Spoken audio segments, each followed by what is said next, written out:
Hello guys, gagawa ako ng eggplant recipe kasi baka mabulok na tong dalawang eggplant na meron ako dito. Ayan, pero una gawin ko muna yung sauce para naka-ready na siya. So kailangan natin ng 3 tablespoon na soy sauce. Kailangan ko 3 tablespoon na soy sauce. 1 2 3. Tapos, kailangan natin ng, ano pa ba? 2 tablespoon na water. Wala na ko dito. 2 tablespoon water. Tapos, kailangan din natin guys ng spring onion. Ayan. Ito malapit na rin kasi itong masira, kaya lagay na rin natin. Medyo matagal na rin kasi ito sa ref guys. Kailangan gamitin na natin. Spring onion yan guys. Tapos wala akong chili flakes. Wala akong chili powder. Pwede rin naman chili flakes gamitin nyo. Pero wala din ako nun. So literal na sili na lang yung gagamitin ko. Tapos gupitin ko na lang ng pino-pino.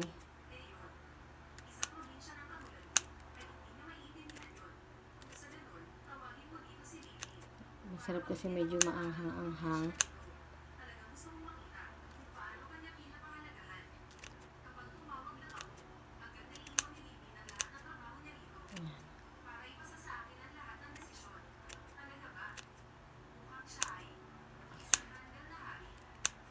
Medyo maanghang nga lang to. Pwede nyo bawasan guys yung sili. Depende na lang sa trip nyo. Tapos, kailangan din natin guys ng asukal. Ay, wala na asukal. Ayan, sugar. Tansyahin nyo na lang guys. So, 1/2 tablespoon lang muna kasi baka sobrang tamis. So, honey pwede rin. Yung nakita kong recipe is syrup. Yung liquid na matamis. Pero pwede naman din asukal na lang kung wala kayong mga ganun. Pero mas healthy, diba, kung honey gagamitin. Ayan. Tapos, yung tamis niyan, depende na sa inyo guys kung gaano ka, Tapos, kailangan din pala natin guys ng bawang. Ayan. Gamit ako ng grater. Isang piraso lang.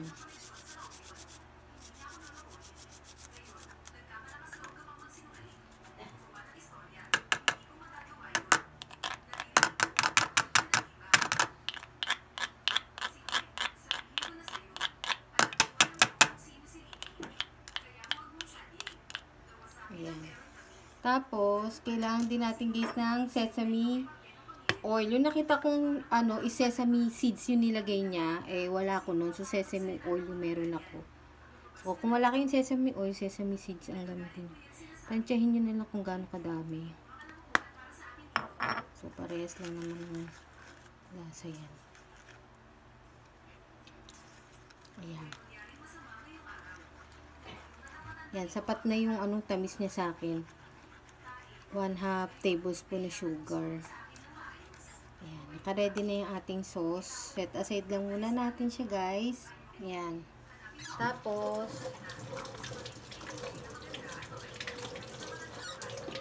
hiwain lang natin yung ating talong.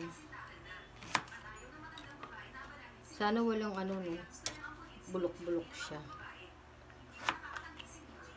Kasi minsan may uod-uod.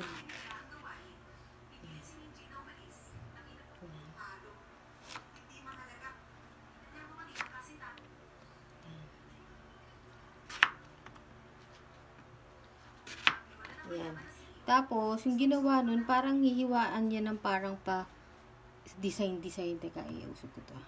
Ganyan. Pero wag nyong isagad. Ayan.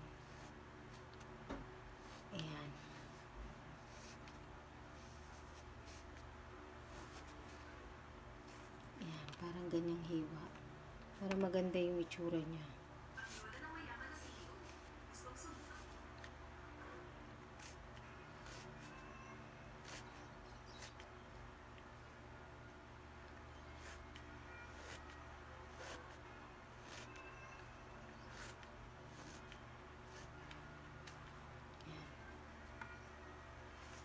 Dahan-dahanin nyo, baka masagad nyo hanggang baba.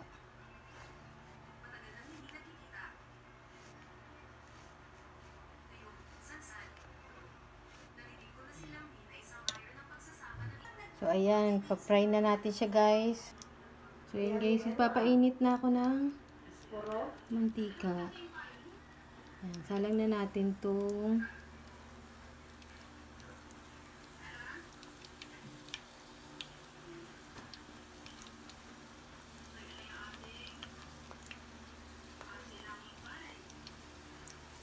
talong.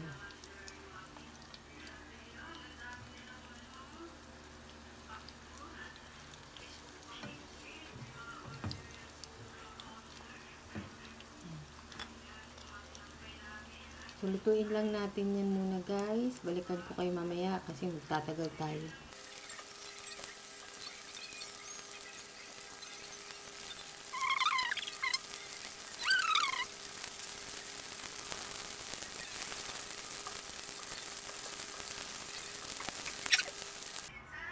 So, ayan, guys. So, pag naluto siya, lalagyan na lang natin, guys, yung sauce na ginawa natin kanina. So, ayan, guys. Kasi pa-partner natin siya sa nalagay tayo ng talong.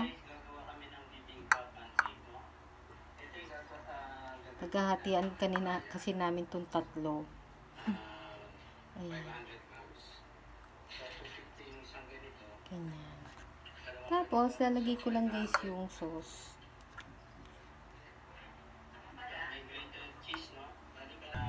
Ito, guys, ang finished product. Kaya, merienda namin, rice din. Wala kasi kami makain, kaya rice na lang ulit. Saka yung tirang talong sa ref. Ayan.